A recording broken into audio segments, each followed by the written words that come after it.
आज धेरै समयपछि गाउँघरको सम्झना स्वरूप गोरु जोत्नको लागि म तयार भएँ। तत्पश्चात गोरु जोतेँ।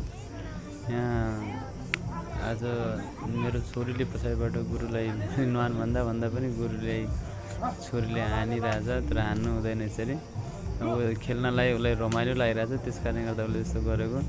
यति बेला गुरुलाई घुमाउन खोज्दा गुरु घुमिरहेको थिएन, त्यही भएर चाहिँ यसो मैले आज मलाई धेरै याद आइरहेको थियो। यहाँ म पहिला विगतमा 7-8 वर्षको हुँदाखेरिदेखि नै मैले गोरु जोत्न सुरु गरेको थिएँ। तत्पश्चात म एसएलसी दिइसक्यो भन्दा पछाडि सायदै त्यसरी गोरु जोत्न पाइएको थिएन, त्यही भएर चाहिँ मलाई धेरै याद आइरहेको थियो। घरमा बुवालाई मम्मीलाई पनि धेरै मिस गरिरहेको थिएँ। तत्पश्चात सामान्य यो काम जस्तै लाग्छ मलाई।